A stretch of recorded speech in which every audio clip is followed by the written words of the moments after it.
শরীরের সব অংশে ভালোবাসার সুগন্ধ ছড়ায়, আপনার সৌন্দর্য আর যৌবনকে আরো বাড়িয়ে তোলে, যাতে কি আপনার উপর থেকে কারোর চোখ না সরে। Arrow magic soups. কারেক্ট, খুব ভালো হয়েছে সানিয়া, এক্সিলেন্ট, ভেরি নাইস। এদিকে এসো। আমি বিশ্বাসই করিনি একটা টেকে ওকে হয়ে যাবে, দারুণ। Thank you sir. আমি শটটা দেখতে পারি? হ্যাঁ নিশ্চয়ই। হ্যাঁ, এই আসছি। প্লেব্যাক।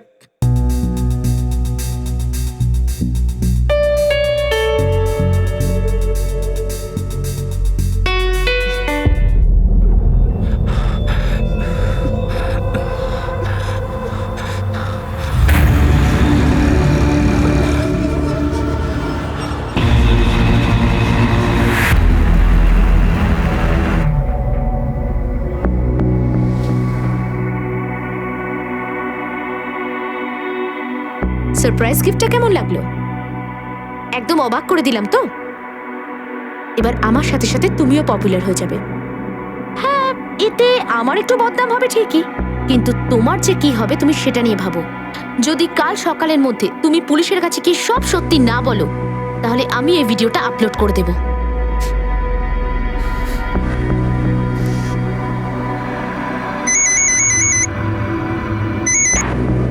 হ্যালো, মানে ঠিক আছে, আমি এক্ষুনি আসছি।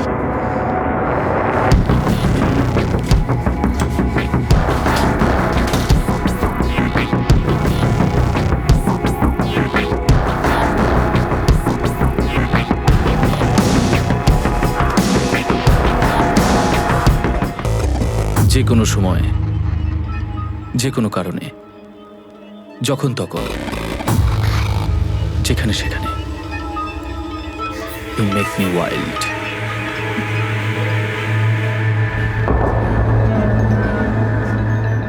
জানি না এটা ওই সাবানের গন্ধ না অন্য কিছু। যাই হোক না কেন, I can't live without you anymore.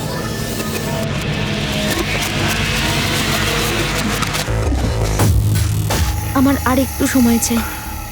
Come on, Sania, আর কত সময় চাই তোমার? আর কত? সবসময় তোমার মোবাইল বন্ধ থাকে, কোথায় থাকো তুমি কিচ্ছু জানি না। সেরকম কিচ্ছু নয়, আমি শুধু একটা অডিশনে যেতে চাই। আজকে কোনো অডিশন হবে না, সোজা স্ক্রিনিং হবে।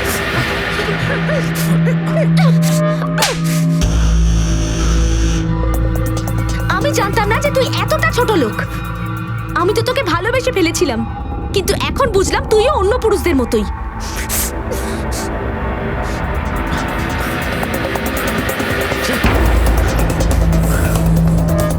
আমিও তোকে ভালোবাসি সানিয়া, আর কোনোভাবেই তোকে আমার জীবন থেকে যেতে দেবো না।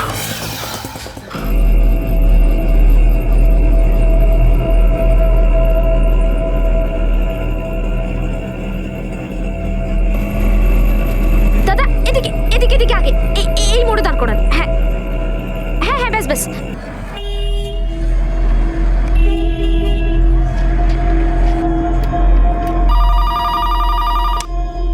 হ্যালো, হেড কনস্টেবল শিবরাম বলছি, বলুন। স্যার, স্যার প্লিজ আমাকে বাঁচান স্যার, প্লিজ আমাকে বাঁচান স্যার। কিসের বিপদ আপনার? হ্যালো, স্যার আপনি এক্ষুনি মনোর বাংলোতে চলে আসুন। আপনার নাম কি? হ্যালো হ্যালো,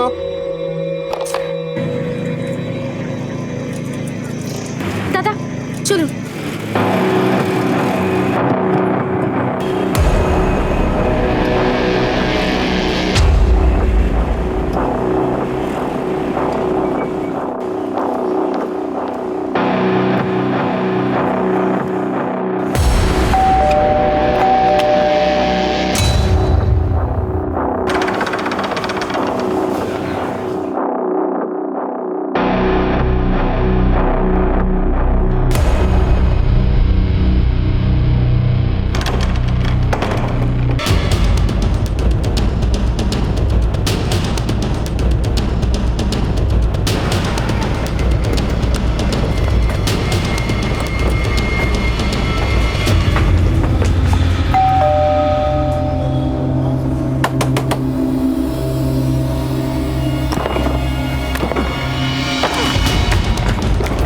মেয়েটা এখনো কোথাও আছে, এক একটা রুমে চেক করো।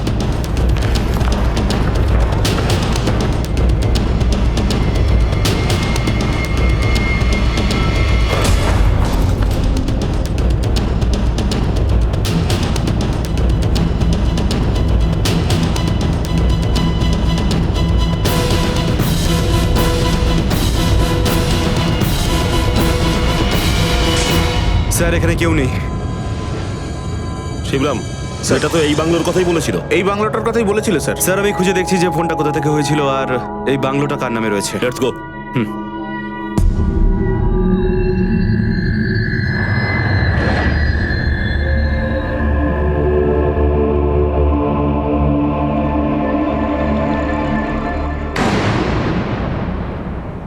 একজন ফেমাস মডেল হওয়ার ইচ্ছে থাকা সানিয়ার চোখে বড় বড় স্বপ্ন দেখার চমক আর দুনিয়া জিতে নেওয়ার পাগলামো থাকা উচিত ছিল, কিন্তু এখানে যদি তার চোখে কিছু থেকে থাকে সেটা ছিল রাগ, যন্ত্রণা আর ভয়। এই তিনটেকে সঙ্গে নিয়ে সানিয়া মনোহর বাংলোর উদ্দেশ্যে রওনা দিল। রাস্তায় সে পুলিশকে ফোন করলো আর জানালো একটা বিপদের বিষয়ে। বিপদ তার প্রাণের ছিল।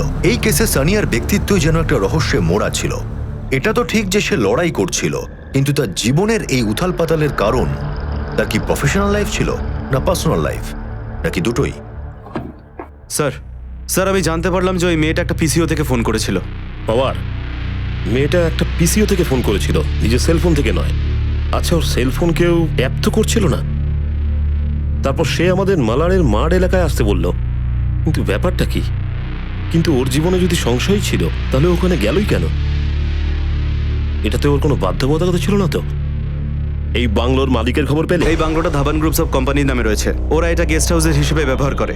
স্যার স্যার ইনি সঞ্জয় প্রধান, senior vice president Dhawan group of companies. ইনি কিছু রিপোর্ট লেখাতে চান। স্যার আমার মেয়ে সানিয়া কাল সকালে বাড়ি থেকে বেরিয়েছিল, এখনো বাড়ি ফেরেনি স্যার। আমার কোম্পানির প্রোডাক্টের অ্যাড ছিল। আমরা ওদের কাছে যখন জানতে চাই তখন ওরা বলেছিল ও অনেক আগেই নাকি বেরিয়ে গেছে। সঞ্জয়বাবু, আমার মনে হচ্ছে আপনার মেয়ে ওখান থেকে 6টার আশেপাশে বেরিয়েছে। এই ধরুন ওই 6:45 নাগাদ। আপনি কি করে জানলেন স্যার? কেননা আমাদের কাছে 6:15টার সময় একটা কল এসেছিল। যে কল করেছিল সে একটি মেয়ে। সে আমাদের বলেছিল তার জীবনে সংশয় আছে, আর সে আমাদের আপনার কোম্পানির গেস্ট হাউসে ডেকেছিল। কিন্তু আমরা ওখানে যাওয়ার পর আমরা কাউকে পাইনি। আমার মেয়ের জীবন সংশয় কি কে করেছে? প্লিজ স্যার ওকে তাড়াতাড়ি খুঁজে বার করুন, যাতে ওর কিছু না হয়ে যায়। এমন কেউ আছে যার সাথে তার বন্ধু না, বা সানিয়ার অতীতের কোনো ঘটনা যেটা বর্তমান হিসেবে হাজির হয়েছে? মোটামুটি 12 বছর আগে সানিয়ার মায়ের সাথে আমার ডিভোর্স হয়ে যায়। ততদিন পর্যন্ত সানিয়ার পড়াশোনার খরচ আমিই চালাতাম। কিন্তু 6 বছর পর যখন সানিয়া কলেজে যেতে লাগলো তখন ওর খরচ সামলানোর মায়ের পক্ষে মুশকিল হয়ে গেল। তখন সানিয়া আমার কাছে ফিরে এলো। সানিয়ার মডেলিং এর খুব শখ ছিল, অ্যাক্টিং করতে ভালোবাসতো। তখন স্যার আমি আমার কোম্পানির সাথে কথা বলে আমার কোম্পানির একটা দুটো প্রোডাক্টের অ্যাড ওকে পাইয়ে দিয়েছিলাম। তারপর থেকে অনেক অফারও মার্কেটে পেতে লাগলো। এমনিতেই ওর এই শখটা আমার পছন্দের ছিল না, কিন্তু স্যার আমি সানিয়ার স্বপ্নটায় দেয়াল তুলে আড়াল করতে চাইনি। আপনি আমাদের সানিয়ার সেল নাম্বারটা দিন, আমরা খোঁজ করার চেষ্টা করছি ও কোথায় আছে এবং কিভাবে আছে। এমন কেউ আছে যাকে সন্দেহ করেন? সানিয়ার একজন অ্যাড ফিল্মের ডাইরেক্টরের সাথে বন্ধুত্ব ছিল। ওর নাম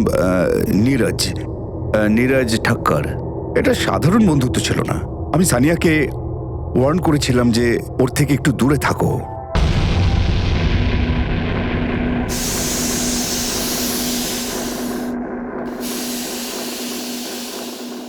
যে নাম্বারে কল করেছেন সেটি এখন বন্ধ আছে, কিছুক্ষণ পরে আবার চেষ্টা করুন। মেয়েটাও না একদম কাণ্ডজ্ঞানহীন, কে জানে ফোনটা কোথায় রেখে দিয়েছে। আরে ভাই, এই কি লাইন লিখেছে রাইটারটা? রাইটার কি পাগল হয়ে গেছে নাকি? একটা কাজ করো, তুমি স্ক্রিপ্টটা ভুলে যাও। আমি তোমাকে যা বলবো তাই করবে, ঠিক আছে? আচ্ছা গট ইট? আচ্ছা। আরে ভাই, রাইটারটাকে কেউ ফোন করে আমার তরফ থেকে দূরে খিস্তি দে তো। 2-4 করুন লিখতে শিখে রাইটার ভাবে নিজেদের। আরে ভাই, তুই কেন আমার মুখের উপর লাইট মারছিস? আর্টিস্ট তো ওইদিকে। কার মুখ থেকে উঠেছিলাম সকালে। হ্যাঁ ডাইরেক্টর বাবু, ঠিকই বলেছেন আপনি। কোনো কোনো সময় এই শুটিংগুলো খুব খারাপ হয়ে যায়।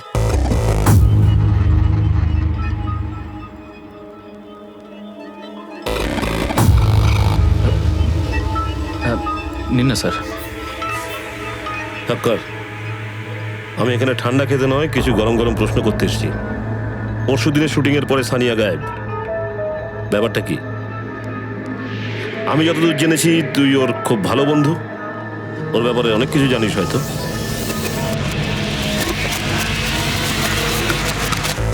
আমি জানি না অ্যাকচুয়ালি স্যার। তোরা তো শুধু সেটুকুই জানিস যতটুকু তোদের রাইটার স্ক্রিপ্টে লিখে পাঠায়, কিন্তু ঠাক্কার, ওটা রিয়েল লাইফ আর এটা রিয়েল লাইফ। আর রিয়েল লাইফের রাইটারও আমরা, ডাইরেক্টরও আমরা। আর দরকার হলে অ্যাকশনটাও ভালো করি। আমরা জানতে পেরেছি পরশু ভ্যানিটিতে তোর আর সানিয়ার খুব ঝগড়া হয়েছিল, এতটাই বেশি হয়েছিল যে আওয়াজটা বাইরে অব্দি এসেছিল।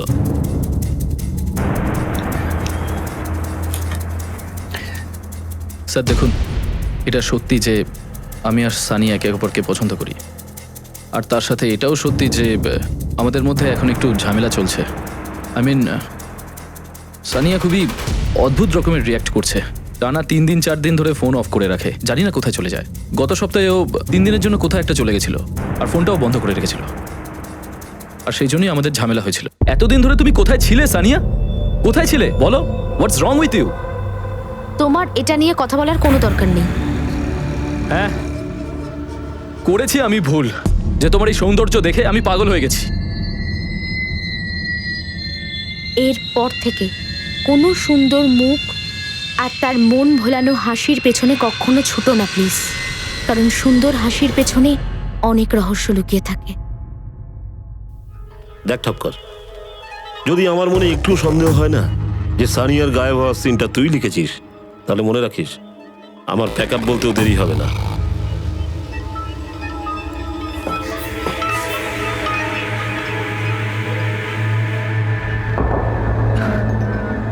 স্যার, সানিয়ার নাম্বারটা লাস্ট মালাডের কাছে অ্যাক্টিভ ছিল। 6:45 নাগাদ ওর মোবাইলের লাস্ট লোকেশন মাঠ থেকে মানোর বাংলোর কাছাকাছি ছিল। আর স্যার, যে লোকেশনটা ফোন ডিটেলসে শো হচ্ছিল সেই লোকেশনে শুধু মাঠ জেটিরই বোট চলে। স্যার শিওর এটা সমুদ্রের মধ্যেই ফেলে দেওয়া হয়েছে। একটা কাজ করো, এক্ষুনি মাঠ জেটি যাও আর দেখো 6:45-এর আশেপাশে কোন বোট চলে, আর সমস্ত পুলিশ স্টেশনে সানিয়ার ফটো সার্কুলেট করাও। স্যার আর একটা কথা, সানিয়া যেদিন নিখোঁজ হয় সেদিন ওর ফোনে 2টো ফোন কল আসে। স্যার এই নাম্বারগুলো অদ্ভুত। এই দেখুন, 1000545 আর একটা 100085564। স্যার এমন কলগুলো আসে যখন ইন্টারনেট থেকে কল করা হয়। স্যার এই নাম্বারগুলো ট্রেস করার জন্য আমি পাঠিয়ে দিয়েছি, খুব তাড়াতাড়ি রিপোর্ট আমরা পেয়ে যাব। আর বাকি আইপি অ্যাড্রেস আর কল ডিটেলস পাওয়ার পর আমরা ওই জায়গায় পৌঁছবো যেখান থেকে কলসগুলো করা হয়েছিল। বাবা, এই দুটো কলই 5টা থেকে 6টার মধ্যে হয়েছে, আর ঠিক এরই মধ্যে সানিয়া শুটিং ছেড়ে চলে গিয়েছিল। 6:15টার সময়ও পাবলিক বুথ থেকে ফোন করে যে তার জীবনে সংশয় আছে, আর ঠিক আধা ঘন্টা পরে তার মোবাইল সুইচ অফ হয়ে যায়। মাঠ জেটি থেকে এই বাংলোটার দূরত্ব খুব বেশি হলে 15 মিনিট। আই এম শিওর এই দুটো নম্বরই তার নির্দেশ হওয়ার সাথে কোনো সম্পর্ক আছে।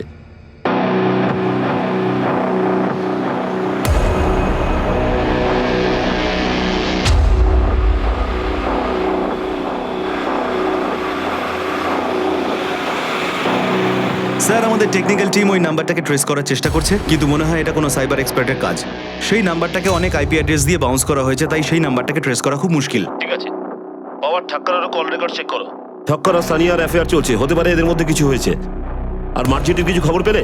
না স্যার, সেখানে প্রতি 5 মিনিটে 3 থেকে 4টে বোট চলে, আর এত লোক থাকে যে সেখানে খোঁজ করা খুব মুশকিল হয়ে যায়।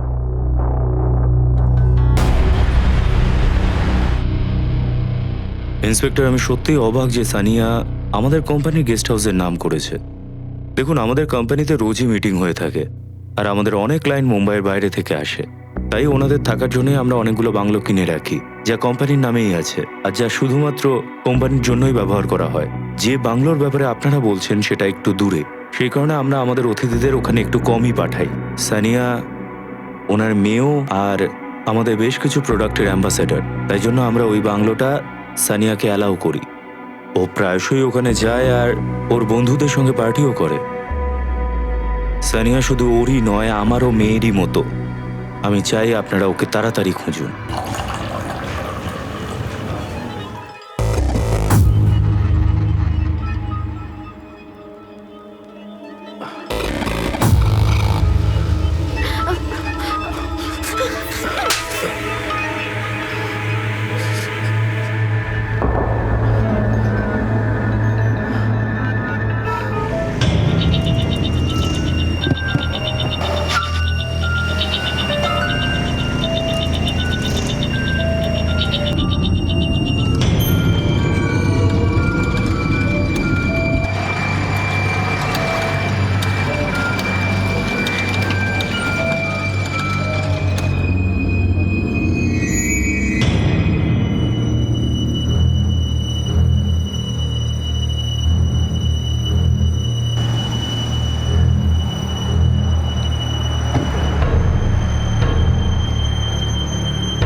আমি জানি তুই সানিয়ার সঙ্গে কি করেছিস। আমি সেদিন তোকে সানিয়ার সঙ্গে দেখেছিলাম। আমি চাইলে সবকিছু পুলিশকে বলে দিতে পারি, কিন্তু তুই চাইলে আমি কাউকে কিচ্ছু বলবো না। কিন্তু তার জন্য আমার একটা শর্ত আছে। স্যার স্যার এটাই হলো ঠাক্কারের সেলফোনের লোকেশনের ডিটেলস। ও সেখানেই ছিল যেখানে সানিয়া ছিল। এই ঠাক্কারই এই তালাটার চাবি পাওয়ার, আর এইটুকু প্রমাণ যথেষ্ট ওকে তোলার জন্য।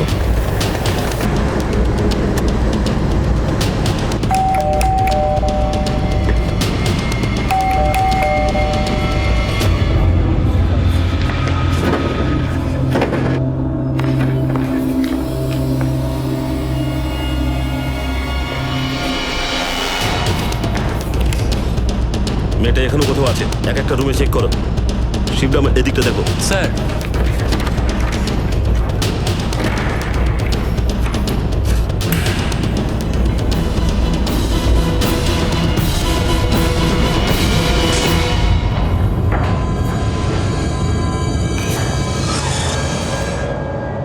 ঠাকুরের মৃত্যু যেন পুলিশের কাছে একটা ডেড এন্ড ছিল, কারণ পুলিশের সন্দেহের তীর ঠাকুরের উপরে ছিল, আর কেনই বা হবে না। যেদিন সানিয়া নিখোঁজ হয়েছিল সেদিন ঠাকুরের ফোন মনোহর বাংলোতে অ্যাক্টিভ ছিল, কিন্তু পুলিশকে দেওয়া নিজের স্টেটমেন্টে ঠাকুর পুরো সত্যিটা বলেনি। হয় সে জানতো যে সানিয়া কোথায় রয়েছে, আর না হলে সানিয়া নিখোঁজ হওয়ার কারণ তা জানা ছিল। ওই দিন মনোহর বাংলোতে ঠাকুর সানিয়াকে কার সঙ্গে দেখেছিল সেই বিষয়ে পুলিশকে সে কিচ্ছু জানায়নি। নাকি এই সব কিছুর পিছনে তার নিজের কোনো স্বার্থ ছিল? এই সব রহস্যই ঠাকুরের মৃত্যুর সঙ্গেই মারা গিয়েছিল। সানিয়া সত্যি কথাই বলেছিল যে অনেক ক্ষেত্রেই সুন্দর মুখ আর পাগল করে দেওয়ার মতো হাসির পিছনে অনেক রহস্য লুকিয়ে থাকে। আর এক্ষেত্রেও সানিয়া তার সুন্দর মুখের পিছনে এমন এক কুৎসিত রহস্য লুকিয়ে রেখেছিল যা তার নিখোঁজ হওয়ার কারণ হয়ে দাঁড়িয়েছিল। শুরুর অনুসন্ধানে খুবই সাধারণ মনে হওয়া সানিয়া মিসিং কেস এখন তার প্রেমিক ঠাকুর মার্ডার কেসে পরিবর্তিত হয়েছে। সেই কারণে পুলিশ সানিয়া আর ঠাকুরের জীবনের সঙ্গে যুক্ত প্রত্যেকটা অধ্যায় দেখতে শুরু করলো। সানিয়া কাজে খুব আনপ্রফেশনাল ছিল। প্রায় অডিশনের জন্য দেরিতে আসতো, মিটিং ক্যান্সেল করে দিত, শুটিং এর মাঝপথেই চলে যেত। এমনকি এতদিন আগের বয়ফ্রেন্ড আকাশকে নিয়ে আজও অবধি খুবই পজেসিভ ছিল।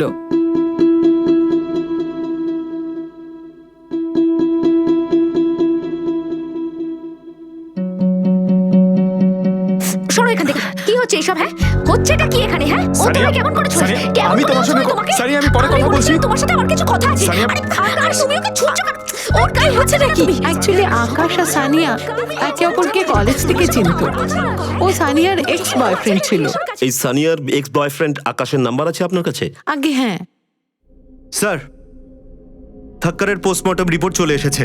মৃত্যুর সময় ও নেশাগ্রস্ত ছিল, সেই কারণে ও নিজের প্রাণ বাঁচানোর চেষ্টা করতে পারেনি তখন, আর তাই অনায়াসেই ওকে গলা টিপে মেরে ফেলে কেউ। স্যার, ওর কল ডিটেলসও চলে এসেছে। ও শেষ কলটা আকাশের সঙ্গে হয়, মডেল আকাশ। ওই ছেলেটাই যার প্রতি সানিয়া খুব পজিটিভ ছিল। আমি তোমায় এত ভালোবাসি যে আমি তোমায় কখনো আমার থেকে দূরে যেতে দেবো না। আকাশ, হ্যাঁ? এরকম কিছু ডায়লগ সানিয়াকেও বলার উচিত ছিল তোর, তাহলে হয়তো সত্যি সত্যি ও দূরে চলে যেত না। কি কি কি হয়েছে স্যার? কি হয়েছে, কেন হয়েছে সেটা তো তুই আমাদের বলবি। হ্যাঁ স্যার, আমাকে ঠাক্কার ফোন করেছিল। আমরা দুজন একে অপরকে সানিয়ার ছুতেই চিনতাম স্যার। স্যার, ও আমাকে ফোন করেছিল কারণ ও সানিয়ার মায়ের নাম্বার চাইছিল, তো আমি ওকে দিয়ে দিই। স্যার, আমার মেয়ের ফোন পরশু রাত থেকে সুইচ অফ আসছে। পরশু থেকে? আর আজকে আপনি কমপ্লেন করতে এলেন? স্যার, আমার মেয়ে একজন মডেল, আর ও আমার কাছেও তো থাকে না। এটা প্রথমবার নয় যে ওর ফোন সুইচ অফ, প্রায়ই এরকম হয়, কিন্তু এবারটা যেন অদ্ভুত লাগছে। আপনার মেয়ের নাম কি? তোর আর সানিয়ার কি চলছিল? একটা অ্যাডের শুটে তোর জন্য সানিয়ার ঝগড়া হয়েছিল, তুই এখনো সানিয়ার সাথে আছিস? না স্যার, আসলে আমরা কলেজে একসঙ্গে ছিলাম, তখনই কিছুদিনের জন্য রিলেশনশিপে ছিলাম স্যার। ও একজন বড় মডেল হতে চেয়েছিল স্যার। ওর মা একজন ফ্লাইট অ্যাটেন্ডেন্ট ছিল স্যার, কিন্তু কিছুদিন পরে ওনার চাকরিটা চলে যায়, তো খুব কষ্ট করে ওরা দিন কাটাতো স্যার। ওর মা কোথায় থাকে? স্যার, কেউ ওনাকে এই কথা বলেনি যে তার মেয়ে নিরুদ্দেশ? না স্যার, উনি ভেবেছেন যে প্রতিবারের মতন 2-3 দিন পর এবারও মেয়েকে ফোনে পাবেন। বাবার একটা কাজ করো, এই মুহূর্তে আকাশকে যেতে দাও, কিন্তু ওর উপর নজর রেখো। এর আশেপাশের লোকেদের জিজ্ঞাসা করো এই ছেলেটা কেমন আর স্বভাব কি। Sir, Today I am going to make a big announcement. Please welcome Mr. Sanjay, আমাদের বোর্ড অফ ডাইরেক্টরস এর নতুন মেম্বার।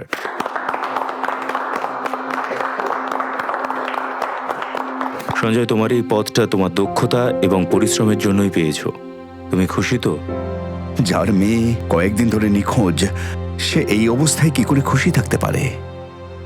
কিন্তু I am thankful to you sir যে আপনি আমাকে যোগ্য ভেবেছেন। কি জানি আমার মেয়েটা কোথায় আছে। যেদিন সানিয়া নিরুদ্দেশ হলো সেদিন আপনি কোথায় ছিলেন? সেদিন একটা লম্বা চওড়া লোক এসেছিল, আমার সঙ্গে সানিয়ার ফোনে কথা বলালো। আমি ওকে জিজ্ঞেস করলাম যে ও কেমন আছে, আমার সঙ্গে কবে দেখা করতে আসবে। ঠিক আছে, আমি এক্ষুনি আসছি। ব্যাস এইটুকু বলেই ও ফোন রেখে দেয়, আর সেই লোকটাও চলে গেল। প্লিজ আমার মেয়েটাকে কোথা থেকে খুঁজে এনে দিন। ওর যদি কিছু হয় আমি মরে যাব। স্যার, এই লোকটা কে হতে পারে যে সানিয়ার বদলে ওর মার সাথে দেখা করে? না পাওয়ার, আমার মনে হয় না লোকটা শুধু দেখা করতে গেছিল। এই লোকটা শুধু সেই কারণে গেছিল যাতে সানিয়াকে সে বলতে পারে তার মাথার কবজায় আছে, যার জন্য সানিয়া বাধ্য হলো এবং বাংলোয় গেল।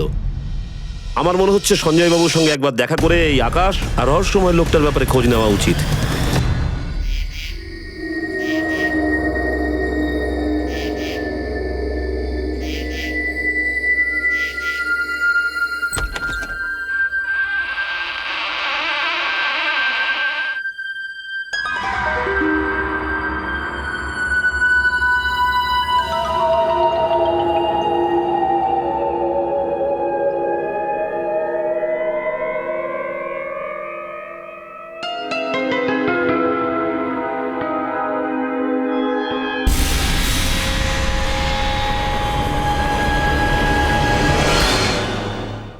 স্যার, আমার মেয়ের কোনো খোঁজ পেয়েছেন? সঞ্জয় বাবু, সানিয়া নিরুদ্দেশ হওয়ার ব্যাপারে আমরা শুধু ঠক্করকেই সন্দেহ করছিলাম, কিন্তু ঠক্করের মৃত্যু এই ব্যাপারটাকে আরো প্যাঁচালো করে দিয়েছে।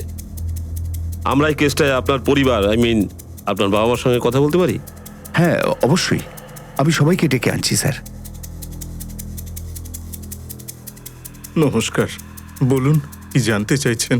সব থেকে আগে তো আমরা এটাই জানতে পেরেছি যে সানিয়ার মার সানিয়ার নিরুদ্দেশ হওয়ার ব্যাপারটা জানিই না, আর যখন সানিয়া আপনাদের সঙ্গে থাকতে এলো কিছুদিন বাদেই ফেরত গেল। তার কারণটা সে কাউকে বলতে চায়নি। আপনারা কি কারণটা বলতে পারেন? আসলে ওর বাবার উপর খুব রেগেছিল আর সবকিছু ও নিজেই করতে চেয়েছিল। কেউ ওকে তার কোম্পানির অ্যাড সুপারিশ করে পাইয়ে দিয়েছিল। তাহলে আপনারা ওকে ফেরত কি করে নিয়ে আসলেন? আমি ওকে বোঝালাম যে যা কিছু হয়েছে ওর বাবার সুপারিশে নয়, ওর নিজের যোগ্যতায় হয়েছে। আপনারা আকাশের ব্যাপারে জানেন? ওর কলেজের বন্ধু। হ্যাঁ, এই তো সেই ছেলে যে আমাদের মেয়েটাকে বিগড়েছে। এই তো আমাদের মেয়েটার মাথায় মডেলিং আর অ্যাক্টিং এর পোকা ঢুকিয়েছে। সঞ্জয় বাবু, আপনিও কি মনে করেন সানিয়া নিরুদ্দেশ হওয়ার ব্যাপারে আকাশের হাত আছে? আপনার কাছে কি কোনো ফোন বা মেসেজ এসেছে মুক্তিপণের জন্য? দেখুন, আমাদের কোনো কিছু লুকিয়ে অপরাধীকে আড়াল করবেন না, না তো ওরা আপনার মেয়েকে ফেরত দেবে আর আপনার পুরো টাকাটাও নিয়ে চলে যাবে। যদি এইরকম কোনো ঘটনাও ঘটতো তাহলে ভালো হতো, অন্তত সানিয়ার সাথে আমার কথা তো হতো, আর সমস্ত সম্পত্তি আমি ওকে দিয়ে দিতাম। কিন্তু এরকম কোনো ঘটনা ঘটেনি স্যার, না কোনো ফোন এসেছে না কোনো মেসেজ। স্যার, আমি প্রত্যেকটা জায়গায় খুঁজে দেখলাম। যবে থেকে আকাশ এখান থেকে চলে যায় তবে থেকে ও আন্ডারগ্রাউন্ড হয়ে যায়, আর ওর ফোনটাও সেদিন থেকে সুইচ অফ। কল ডিটেলসের ব্যাপারে আমি বলে দিয়েছি। তার মানে এইসবের পিছনে আকাশেরই হাত আছে।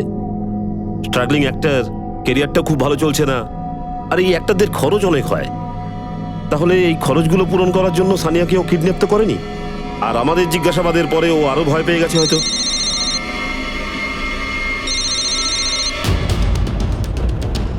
হ্যালো, ওকে, ঠিক আছে স্যার। আকাশের ফোনে ডিটেলস চলে এসেছে। গতকাল রাতে 1টার কাছাকাছি ওর ফোনটা অন হয়, আর লাস্ট লোকেশন ছিল মানোর বাংলো, আর ও সানিয়ার মতো ওখান থেকে নিখোঁজ হয়ে যায়।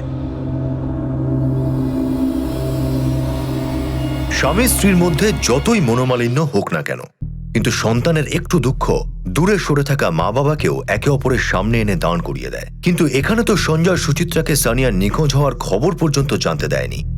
হয়তো এই কেসে সানিয়ার সঙ্গে সঙ্গেই সম্পর্কের গুরুত্ব কমে গিয়েছিল। অন্যদিকে মনোহর বাংলো ঘিরে রহস্য ক্রমেই বেড়ে চলেছিল। সানিয়া মনোহর বাংলোর উদ্দেশ্যে রওনা দিয়েছিল, কিন্তু তারপর সে আর ফিরে আসেনি।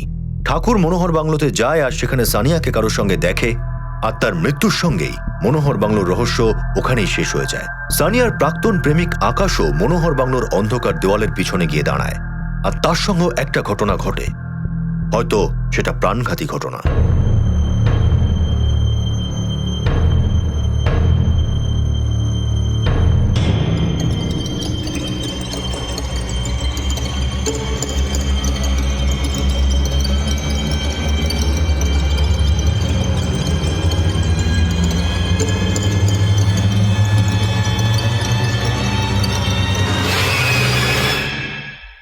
পর থেকে কোনো সুন্দর মুখ আর তার মন ভোলানো হাসির পেছনে কখনো ছুটো না প্লিজ, কারণ সুন্দর হাসির পেছনে অনেক রহস্য লুকিয়ে থাকে।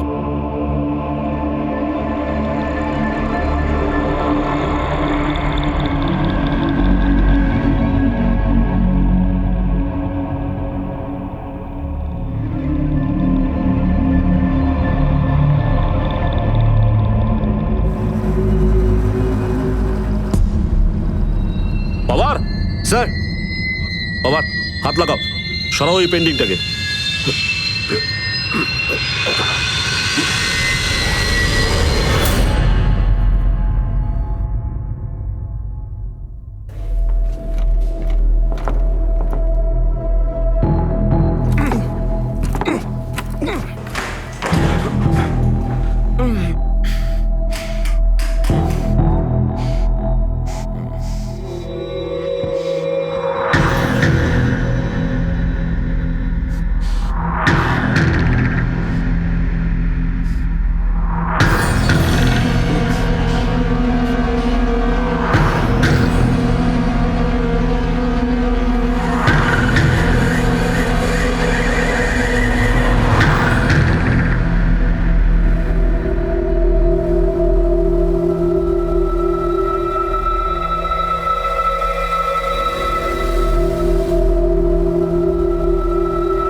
সানিয়ার বাড়ির লোকদের খবর করো।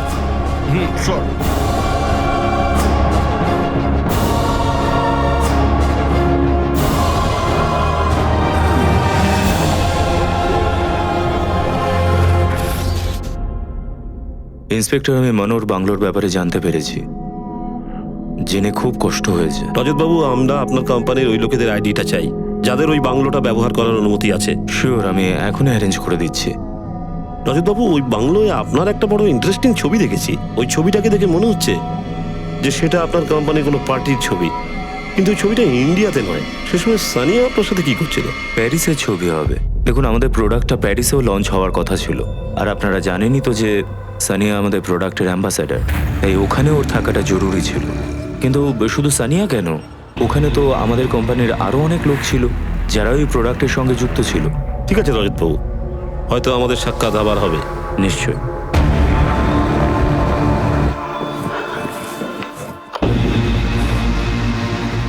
হ্যাঁ, প্রেস কনফারেন্সটা 5টার সময় ফিক্স তো? বাবার, পোস্টমর্টমের রিপোর্ট অনুযায়ী সানিয়া তো সেদিনকেই মারা গেছিল যেদিনকে ওর নিরুদ্দেশ হয়েছিল, কিন্তু পোস্টমর্টমের রিপোর্ট এটাও বলছে মৃত্যুর আগে ওর সাথে শারীরিক নিগ্রহ হয়েছিল।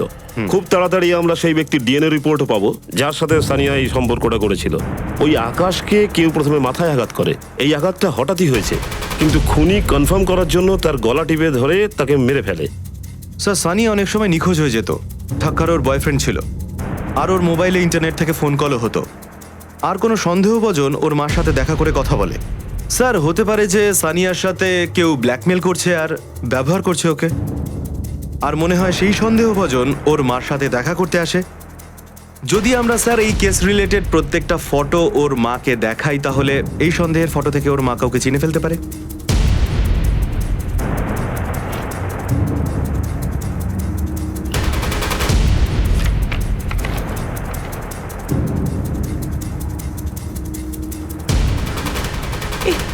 এই তো সেই লোকটা। কে? রজত ধাওয়ান? না না, ওই ওনার পিছনে, ওই যে এইটা। বাবার, এই লোকটা তো আমাদের লিস্টেই নেই। এর ব্যাপারে এক্ষুনি খোঁজ নিতে হবে। কিন্তু এ যেই হোক না কেন রজত ধাওয়ানের খুব কাছের লোক, সেই জন্য ঠিক ওর পিছনে দাঁড়িয়ে আছে। বাবার, এই লোকটাকে আধা ঘন্টার মধ্যে পুলিশ স্টেশনে নিয়ে এসো। স্যার,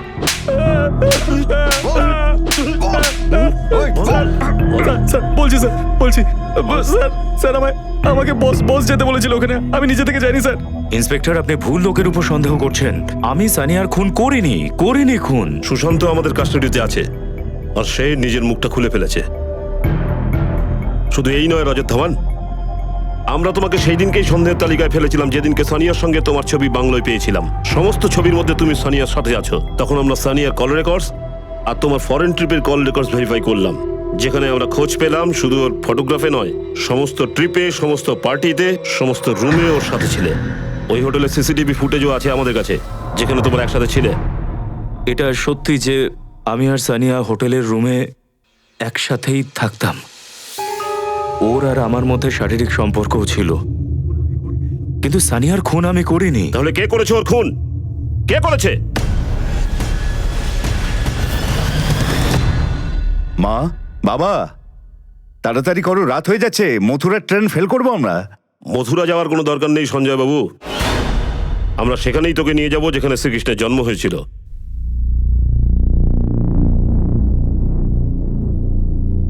এই হলো সানিয়ার মেডিকেল রিপোর্টস, যেটা থেকে এটাই প্রমাণিত হয় যে তার মৃত্যুর আগে তার সাথে শারীরিক সম্পর্ক করা হয়েছিল। বলবি না তোকে দিয়ে বলাবো? কিচ্ছু ভুলিস না, আমার পুরো কাহিনীটা চাই, বল। সুচিত্রার সানিয়া আমার জীবন থেকে দূরে চলে গেছিল। সানিয়া আবার ফিরে এসেছিল। যখন এসেছিল তখন অনেক বড় হয়ে গিয়েছিল।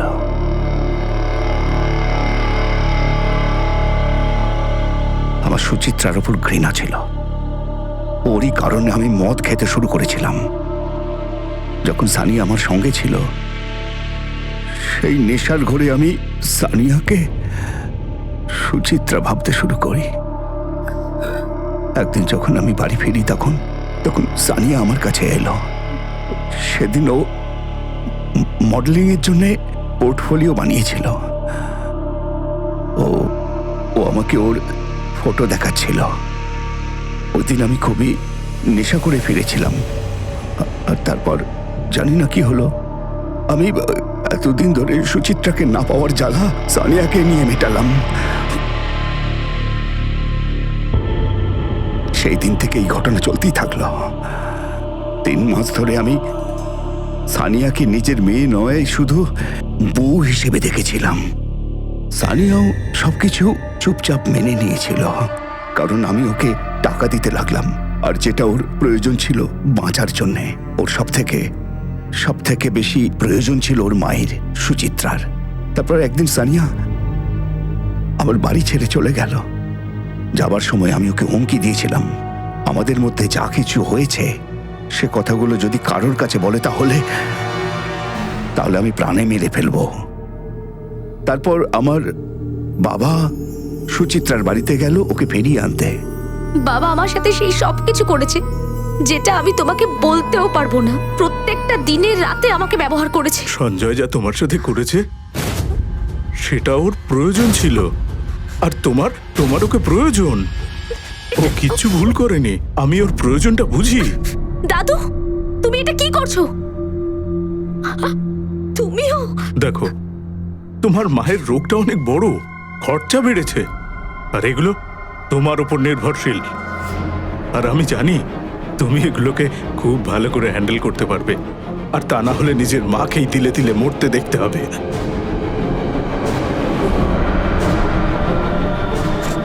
এরপর তো আমার বাবাই শুরুটা করেছিল, তবু আমি ওকে বুঝিয়েছিলাম। আমি ওকে বলেছিলাম যদি নিজের মায়ের চিকিৎসা করতে চায়, ওকে বাঁচাতে চায়, তার জন্য টাকা লাগবে। সেই টাকা ওকে একজনই দিতে পারে, সে হলো রজত স্যার। আমি রজত স্যারের সঙ্গে সানিয়ার পরিচয় করিয়ে দিলাম। স্যার, এ হলো আমার মেয়ে সানিয়া, যার কথা আপনাকে আগে বলেছিলাম। Yeah how are you? I am fine. Sanjay, আজ সন্ধ্যাবেলা আমি আর সানিয়া একটা 5 কোর্স ডিনারের জন্য যাব। না, আজ আমি একটু বিজি আছি। আরে কি কথা বলছো তুমি? রজত স্যারের সাথে এই ডিনার যদি তুমি না করো, তোমার মায়ের খাওয়া দাওয়ার জন্যে আর চিকিৎসার জন্য টাকা পাবি না। যে টাকাটা তোমার মায়ের জন্য উনি 1 সপ্তাহে দেবেন, সেই টাকা তুমি 100 রাতেও রোজগার করতে পারবে না। একদিন আমি ওকে মনোর বাংলোতে আসতে বলি।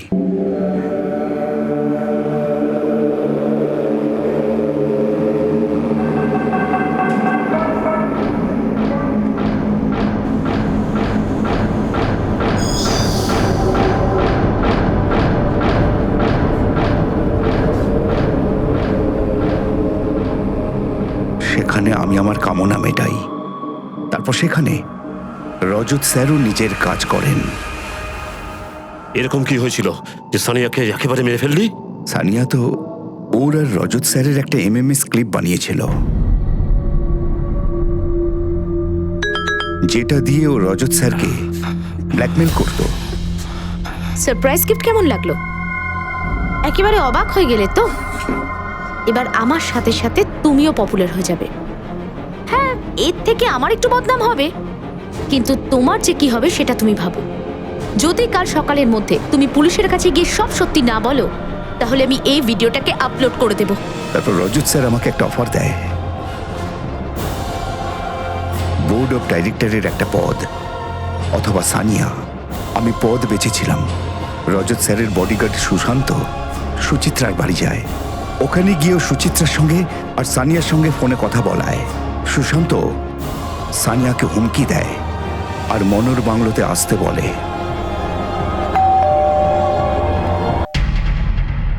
যখন ওখানে ও পৌঁছয়, তখন আমি শেষবারের মতো ওর প্রতি কামনা মেটাই।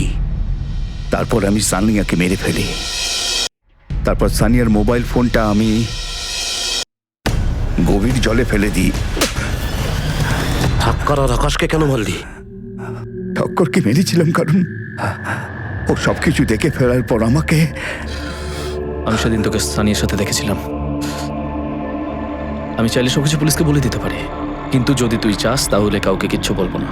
কিন্তু আকাশের সাথে কোনো সম্পর্ক ছিল না। ও তো নিজের মৃত্যু নিজেই ডেকে এনেছিল। ও রজত স্যারকে ফোন করে বলেছিল যে সানিয়ার সাথে যা কিছু হয়েছে সব ব্যাপারটা ও জানে।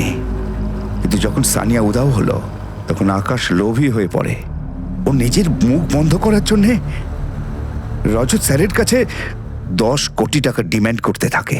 আমি আকাশকে ফোন করে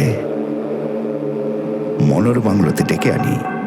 ওকে বলি যে এসো, আমি তোমাকে সব টাকা দিয়ে দিচ্ছি। আকাশ ওখানে পৌঁছানোর পর সুশান্ত ওকে টাকার বদলে ওপরে পৌঁছে দেয়। আমি আমার 18 বছরের চাকরি জীবনে এত নিকৃষ্ট ঘটনা দেখিনি। কি বলবো তোকে, শয়তান না পশু, দুটো শব্দই ছোট মনে হয়। মা, এই ওষুধটা রোজ সকালবেলা আর সন্ধেবেলা, খাবার আগে আর খাবার পরে। আর এইটা রোজ দুপুরে একবার করে। একটা ওষুধ যে বাদ হয়ে গেল। কোনটা মা? সবই তো আছে। একটা ওষুধ যেটা আমার জন্য সবচেয়ে জরুরি, তোর হাসি মুখ।